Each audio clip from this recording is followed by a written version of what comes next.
And finally, we have our last reader for tonight. Alisar Eido is an Austin author whose work spans multiple genres, from psychological thrillers to dark fantasy. Her new release, Nightbound, which you can find on the table right over there, is book 2 of 3 in the Soulfire Series. Her inspiration stems from her many experiences with strange coincidences and unexplainable events. Welcome, and congratulations on your new book. There's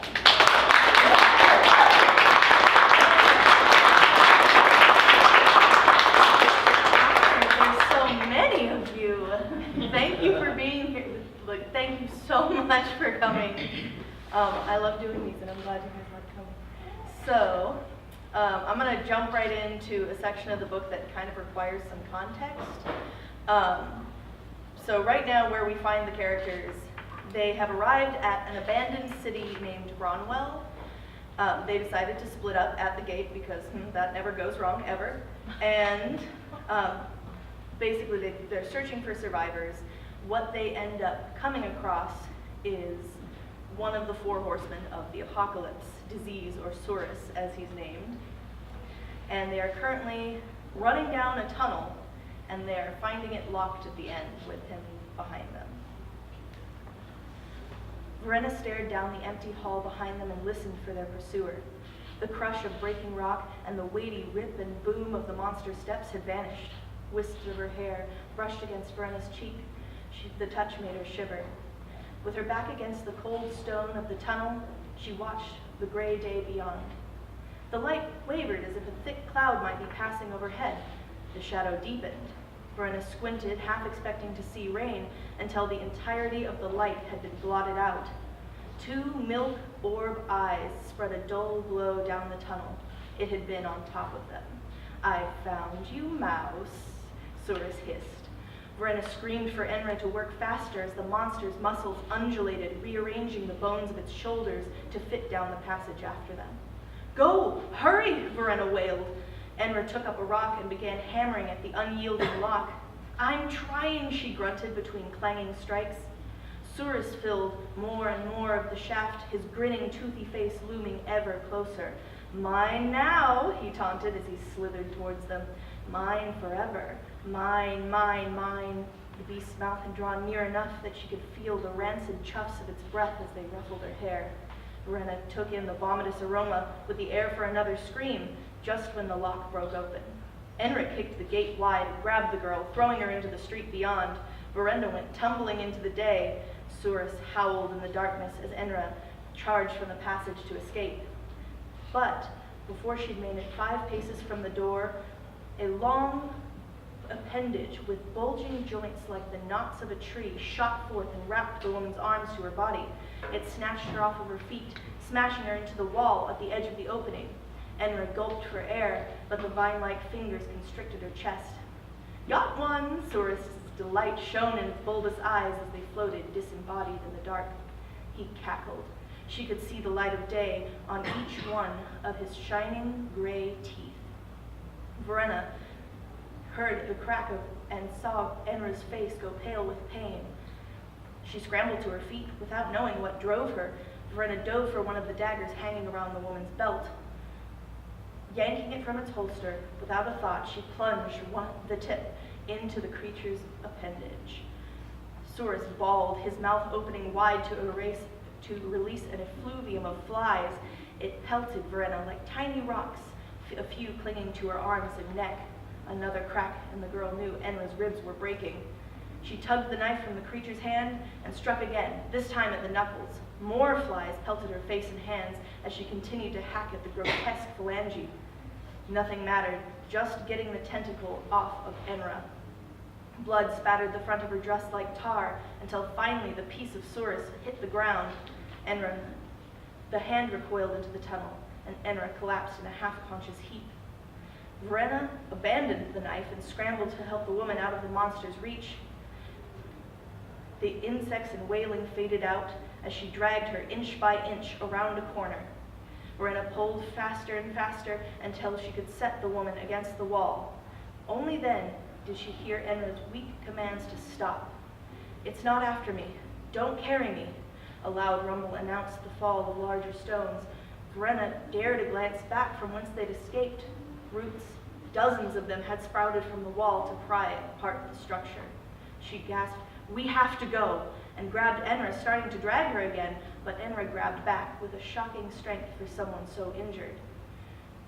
The way she took hold of Verena's arm forced the girl to stop and listen. "It will leave me if you leave me. Take the other knife and run." Enra gave a nod to the hip that still carried a blade. "No, you'll need it," the girl heard herself say. The world slowed as the tremendous anxiety of striking out on her own set in. If Enra, whose every action dripped with the natural prowess of a survivor, lay before her, unable to carry on, what chance did she have, knife or no? Dreamlike, Verena rose. Her measured steps took her to the edge of the wall, protecting them. She peeked around. Another tremor darted through the earth. Yet more carriage-sized stones gave way as the struggling beast wiggled in the wall.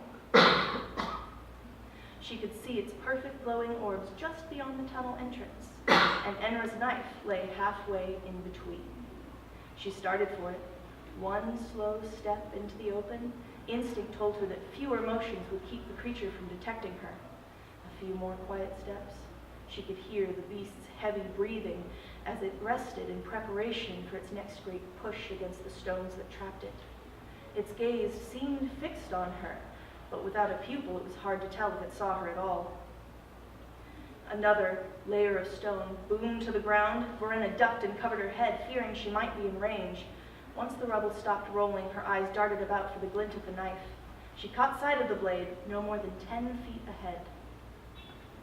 Hoping that her creeping would keep her from the monster's notice, she crawled for it. "I see you, mouse." She froze. The wire-thin smile had reappeared in the shadows below the floating eyes. "I see you. I have seen you for weeks. There's nowhere you can hide that I cannot see if I choose. Nowhere." Against every fiber of better judgment, Verena inched further towards the blade, towards the monster's reach. "Take the knife. It will do you no good. You're all alone. All your friends have already succumbed to me and my horde. There is no one to defend you and no one left for you to defend." Verena stopped her crawling. The other group, what was happening to them? Or what already had? "That's right," the monster's voice soothed. "They're all gone. Same as the citizens here. You saw them, dead in the street. Easy work for my shadows. I didn't tear a hole in the earth to leave survivors wandering around." She felt sick rise in her throat at the idea of being truly alone. "No one will ever know what happened to you," Source glowered under the tremendous grating sound of brick about to give way. "No one will ever know what happened at all." Her eyes stung with tears, blurring the shine of the knife just a reach away into a dream-hazy glimmer.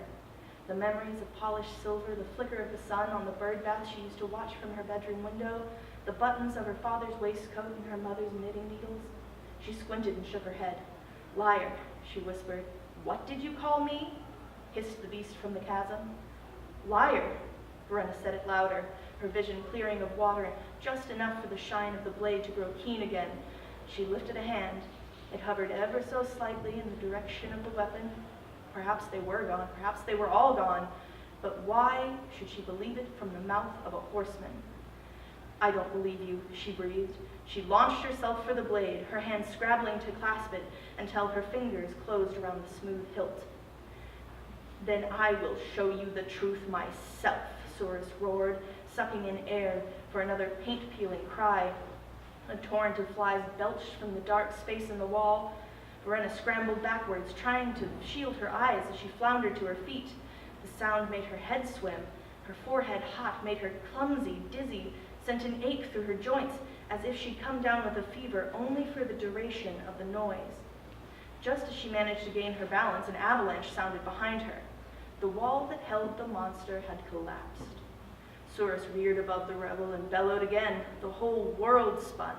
Verena took off running, and despite her wobbling legs that threatened to bring her to the ground at every moment. "Run, mouse, I'm right behind you," Saurus called to her, giddy with power. Something crashed above her head. A shower of rubble rained down, landing blows on her shoulders and collarbone. The edge of a stone struck a gash across her forehead. Darkness closed in, but the impact of hitting the ground awoke her again. Blood streaked her forehead, blurring her vision, but from where she fell, she could still see the monster.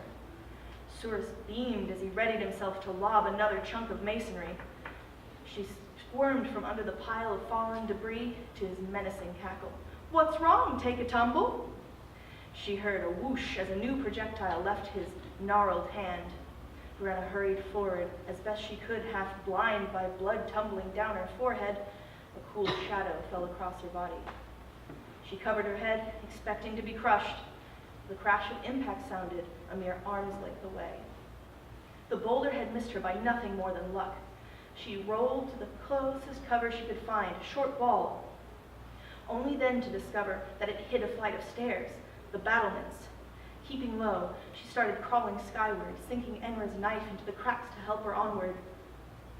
"Hide and seek. I'll count. 1 is disease who will eat the whole town. 2 is famine lay waste to the ground." His song cracked into wheezing laughter. 3 is war to break what's left. And 4, the good night when you go to meet death.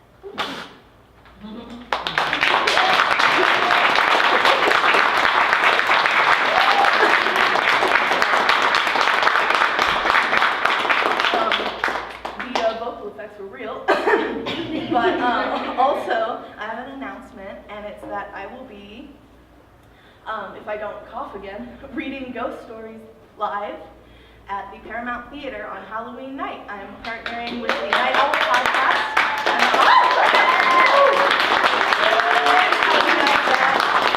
And you can sign up for my mailing list if you want me to send you those details.